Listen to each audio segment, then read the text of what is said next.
श्री राधाकृष्ण दोस्तों, आप सभी का आपके अपने चैनल पॉजिटिव अप्रोच अकेडमी में एक बार फिर से स्वागत है। जैसा कि आप सभी जानते हैं, टेट रिजल्ट आ चुका है और जिन एस्पायरेंट्स का टेट एग्जाम क्लियर हो चुका है उन सभी को बहुत सारी शुभकामनाएं, ढेर सारी कॉन्ग्रेचुलेशन में देना चाहता हूं। वैसे तो स्टेटस के माध्यम से भी दे दी, लेकिन इस सेशन में हम बात उनकी एस्पायरेंट्स की करेंगे जिनकी बात कहीं पे नहीं हो रही। जी हाँ, हम उन एस्पायरेंट्स की बात करेंगे जिसने 2 बार एग्जाम दिया, 3 बार एग्जाम दिया, 4 बार एग्जाम दिया, पढ़ भी लिया, रिवीजन भी कर लिया, आफ्टर दैट भी एग्जाम क्लियर नहीं हो रहा।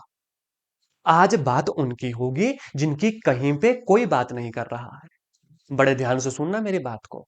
अगर इनमें से आप एक एस्पायरेंट्स हो कि 2 बार पेपर दे दिया, 3 बार दे दिया, 4 बार दे दिया, 5 बार दे दिया, 6 बार दे दिया, लेकिन क्लियर नहीं हो रहा, कभी मार्जिन पे अटक रहे हैं, कभी बहुत पीछे चले जा रहे हैं, तो यह सेशन सिर्फ आपके लिए है। आगे आने वाले 5 से 10 मिनट मैं आपको पूरी रूपरेखा बता दूंगा कि कैसे आपको नेक्स्ट एग्जाम के लिए प्रिपेयर करना है। क्यों?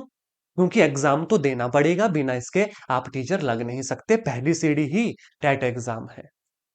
तो सबसे पहले तो देखो भाई, एग्जाम क्लियर नहीं हुआ, रिजल्ट आ चुका है।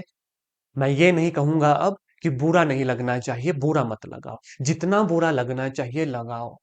बुरा लगेगा, पढ़े थे, पहली बार दिया, दूसरी बार दिया, पैसा भी जा रहा है, टाइम भी जा रहा है, मेहनत भी जा रही है, तो बुरा क्यों नहीं लगेगा? अगर जिसको बुरा नहीं लग रहा ना, वो गलत बात है। बुरा लगेगा, बुरा लगाओ। मैं आपकी भावना को समझ सकता हूं। ऐसा नहीं कि हम कभी असफल नहीं हुए। बहुत बुरा लगता है तो बुरा लगाओ, लेकिन आज बुरा लगाओ, कल बुरा लगाना, परसों बुरा लगाना, बस 3 दिन दिए। उसके बाद फिर जो पीछे हुआ उसको वहीं छोड़ो। अब क्या करना है? सबसे पहला स्टेप, सबसे पहले स्टेप्स मैं आपको बता देता हूं। इंपॉर्टेंट स्टेप्स है लिखना। इंपॉर्टेंट स्टेप्स है लिखना, लिख के करना। जी हाँ, ये सेशन सिर्फ उन्हीं के लिए ले रहा हूं जिनको इसकी जरूरत है, तो लिखिएगा। देखिएगा मत, देखिएगा मत, लिखिएगा। पहला स्टेप, सबसे पहला क्या लिखना है? जितना बुरा लगाना है लगा लो, लिखो इसको। जितना बुरा लगाना है लगा लो। कोई बात नहीं, अच्छी बात है, बुरा लगना चाहिए, तभी आगे एग्जाम क्लियर होगा। अब सुनो, दूसरा स्टेप। सबसे पहले क्या कर सकते हो? अरे भगवान के बंदे हो आप, क्या इतनी सी मेहनत नहीं कर सकते? और क्या आप कर सकते हैं? आप कर सकते हैं। पर्स में डालो लिख के, अभी। जी हाँ, पॉकेट में डालो लिख के, एक स्लिप के ऊपर, कि आप टेट एग्जाम अच्छे मार्क्स के साथ क्लियर कर सकते हैं। लिखो। क्या हो गया? क्या क्लियर नहीं करना है एग्जाम? क्या इतना सा भी एग्जाम आपसे क्लियर नहीं होगा आगे के लिए?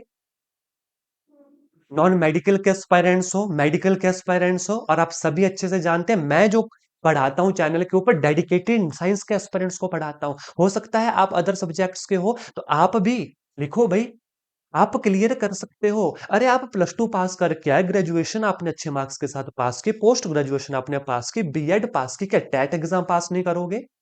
करोगे। तो सबसे पहले तो मन में अब होना चाहिए कि आप कर सकते हैं। एक भी स्टेप मिस किया ना, वो जिम्मेवारी आपकी, वो जिम्मेवारी आपकी। अब तीसरा और सबसे इंपॉर्टेंट स्टेप, अब आपको अपनी वीकनेस देखनी है। अब ये वीकनेस क्या क्या हो सकती है, मैं यहां पर 5 से 6 वीकनेस लिखूंगा। अगर आप में इनमें से किसी एक को भी आपके पास है, कोई एक भी वीकनेस आप में है, या एक से ज्यादा वीकनेस है, यस टाइप करना। मुझे पता लगेगा कितने एस्पिरेंट्स इस सेशन को ध्यान से सुन रहे हैं। सबसे पहली वीकनेस, कि भाई आपसे सब्जेक्ट मैटर जो होता है वही अच्छे से क्लियर नहीं होता। ये पहली वीकनेस हो सकती है। दूसरी वीकनेस, आप प्रीवियस ईयर क्वेश्चन को पढ़ते ही नहीं है। तीसरी वीकनेस, बड़े ध्यान से सुनना, एग्जाम में बैठ के कुछ हो जाता है। लिखो, ये भी वीकनेस है। एग्जाम में बैठकर कुछ हो जाता है। लिखो। अरे ऐसे क्लास देखने से कोई फायदा नहीं है, लिखो इसको अपनी डायरी में, क्या क्या वीकनेस है आपकी। कॉपी पेन लो। फोर्थ वीकनेस क्या है आपकी? रिवीजन ही नहीं कर पाते, पढ़ लेते हैं लेकिन रिवीजन नहीं कर पाते। मोस्ट ऑफ द एस्पायरेंट्स की देखना इन्हीं में से वीकनेस निकलेगी। अगर इसके अलावा कोई और वीकनेस है ना, अपनी कॉपी में लिखना। दूर कैसे करेंगे मैं बताऊंगा। इसके बाद जो एग्जामिनेशन पॉइंट ऑफ व्यू से कंटेंट है वही नहीं पढ़ते आप। कंटेंट ही नहीं पढ़ते। देखो, मैं ये नहीं कह रहा कि आप पढ़ते नहीं हैं। पढ़ना और एग्जाम के लिए कंटेंट पढ़ने में बहुत फर्क है। तो ये एग्जामिनेशन पॉइंट ऑफ व्यू से मैं कह रहा हूं कि कंटेंट ही नहीं पढ़ते। उसके बाद पढ़ लेते हैं, लेकिन पढ़ा हुआ एग्जाम में गलत करते हैं। एग्जाम में गलत करते हैं। ठीक है। और सेवंथ, टाइम ही नहीं लगता किसी भी चीज के लिए। हो सकता है ये दिक्कत हो, टाइम ही नहीं लगता प्रॉपर पढ़ने के लिए। तो ये मैंने मेजरली 7 आपके वीकनेसेस लिखी। इनमें से अगर कोई एक, कोई दो, कोई तीन, कोई चार, या हो सकता है सातों वीकनेस आपकी हो, तो यस टाइप करना। मुझे अभी पता लग जाएगा कि कितने एस्पिरेंट्स इस सेशन को अच्छे से देख रहे हैं और वो फ्यूचर के लिए अपना एग्जाम क्लियर करेंगे। यहीं से शुरुआत हो गई, आज से, अभी से। अगर इस क्लास को देख रहे हैं, इस सेशन को देख रहे हैं, भाई सब्जेक्ट मैटर इंपॉर्टेंट है, प्रीवियस ईयर। ये वीकनेस आपके लिख ली सबने वीकनेस। इनके सॉल्यूशन क्या होंगे, बड़े ध्यान से सुनना। अगर इनमें से एक भी वीकनेस और एक से ज्यादा है तो दिक्कत है। यहीं पे दिक्कत है, इसी को सॉल्व करना है। तो सबसे पहले सॉल्यूशन मैं आपको देता हूं कि कंटेंट पढ़ो। अब आप बोलोगे सर ये तो हम कर रहे हैं। तो मैं बोलूंगा मेरे प्यारे दोस्तों, कंटेंट पढ़ने का मतलब ये नहीं है कि बुक उठा ली पढ़ लिया जो पहले से पढ़ते आ रहे हैं। सही डायरेक्शन में कंटेंट पढ़ो। सही डायरेक्शन में। अब आप बोलोगे सर ये सही डायरेक्शन क्या है। तो मेरे प्यारे बंधुओं, जो प्रीवियस ईयर क्वेश्चन है ना, उसके आधार पर ही सब्जेक्ट पढ़ा जाता है। आपके सब्जेक्ट हो गए, फिजिक्स हो गया, केमिस्ट्री हो गया, मैथमेटिक्स हो गया, जनरल नॉलेज हो गया, साइकोलॉजी हो गई। अब आप बोलोगे सर चलो पढ़े कहाँ से, तो थोड़ी सी मेहनत करो, हमारे यूट्यूब चैनल के ऊपर जाओ। मैंने सब्जेक्ट भी मेंशन किया हुआ है, टॉपिक भी मेंशन किए हुए हैं। इतनी तो मेहनत करना पड़ेगी। यूट्यूब के ऊपर जाओ, प्लेलिस्ट बनी है, वहां पे मैंने सब्जेक्ट में पढ़ना क्या क्या है, टॉपिक भी बताए हैं। उनको पढ़ो अच्छे से। कंटेंट को पढ़ना है नंबर वन। ठीक है। हो सकता है एस्पायरेंट्स ने सही डायरेक्शन में भी कंटेंट पढ़ा है, फिर भी उनका एग्जाम क्लियर नहीं हो रहा। तो दूसरा स्टेप उन्होंने करना है, जिन्होंने कंटेंट पढ़ लिया है, मतलब अब उसके बाद जिन्होंने नहीं पढ़ा, सबसे पहले तो ये काम है, कम से कम 2 महीने लग जाते हैं इस कंटेंट को पढ़ने के लिए। 2 मंथ सही डायरेक्शन के कंटेंट को पढ़ने के लिए 2 मंथ लग जाते हैं। पढ़ना कहाँ से है वो भी मैंने बताया हुआ है। ठीक है। अब दूसरी बात आती है, जिन्होंने ये पढ़ लिया है ऑलरेडी, वो पढ़ चुके हैं, सही डायरेक्शन में भी पढ़ चुके हैं। अब वो क्या करें जनाब। तो वो सबसे पहले तो प्रीवियस ईयर क्वेश्चन और मॉक टेस्ट। अब ये प्रीवियस ईयर क्वेश्चन कम से कम 20 होंगे। कम से कम 20 है। ठीक है। और मॉक टेस्ट कम से कम 10 ले लो। तो 20 जमा 10, 30 हो गया। या प्रीवियस ईयर क्वेश्चन 15 हो जाएंगे आपके पास, और मॉक टेस्ट आप 15 कर लो, तो 30 हो जाएंगे ये। ठीक है। अगर 30 नहीं करने तो चलो 10-10 कर देता हूं। प्रीवियस ईयर क्वेश्चन भी 10, 2020 से लेके 2025 तक के कितने हो गए, 10 हो गए आपके पास। ठीक है। 10 ये बन गए 20 आपके पास। अब आप बोलोगे सर हमने पढ़ लिए हैं। तो मेरे प्यारे बंधुओं, यहाँ पे पढ़ना नहीं है अब इनको। पहले कंटेंट पढ़ा, अब हर दिन यही है असली सॉल्यूशन आपका।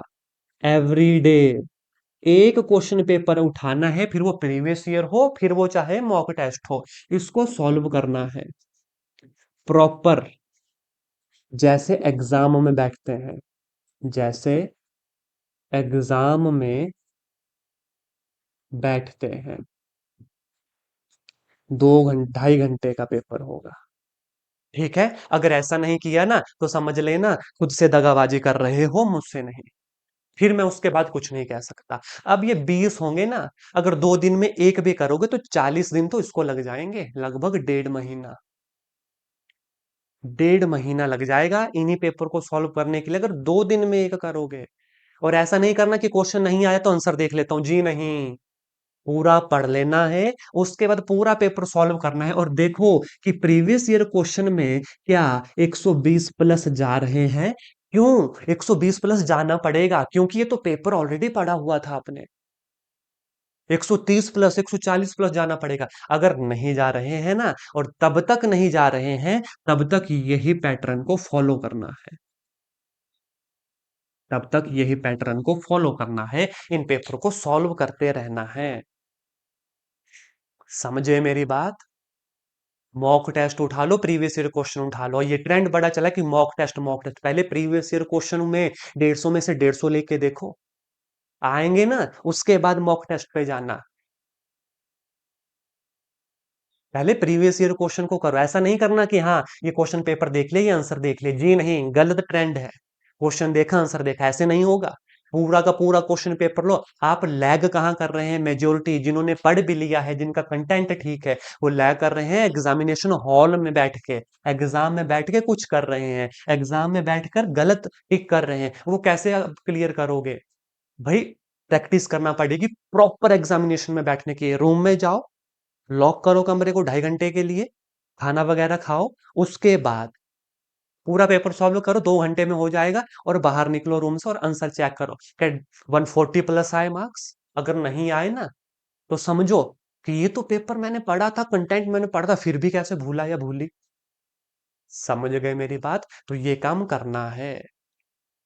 अगर करोगे, एग्जाम क्लियर अच्छे से होगा। अभी कमेंट में मुझे लिख के दो, I will do it, I will do it. अभी लिखोगे आप, अगर ये काम करोगे। और नवंबर एग्जाम के लिए प्रिपेयर होना है आज से, अभी से। ये बात ठान लो कि इसी तरीके सब क्लियर करना है। जिन्होंने कंटेंट नहीं पढ़ा, पहले तो कंटेंट करो, उसके बाद इस पैटर्न को जरूर फॉलो करना। फिर देखो आप क्यों क्लियर नहीं होगा। सबसे मेन मकसद यही है, हम अटेम्प्ट अच्छे से नहीं कर पा रहे, टाइम मैनेज नहीं हो रहा, प्रेशर में भूल जाते हैं। और उसके एक स्टेप पीछे, कंटेंट ही नहीं पढ़ा सही डायरेक्शन में। और हाँ, जिनको ये भी दिक्कत है कि टाइम ही नहीं लगता, अगर अपने एग्जाम के लिए टाइम नहीं लगता तो फिर किन चीजों के लिए लगता है? हो सकता है कुछ एस्पिरेंट्स बिजी हो, कोई हाउस वाइफ हो लड़की, ठीक है, उनको दिक्कत आ सकती है। पर भाई 2 घंटे दिन के निकालो। अभी से 2 घंटे दिन के निकालेंगे तो एग्जाम तक टाइम बचा रहेगा। अगर लेट करते चलेंगे तो फिर दिन के 4 घंटे भी चाहिए, 5 घंटे भी चाहिए, 6 घंटे भी चाहिए। Is that clear? I will do it अभी। और आप करेंगे, और क्यों नहीं करेंगे भाई? जब इतना समय दिया है तो बस अब इस मेथड को फॉलो करो, जरूर होगा।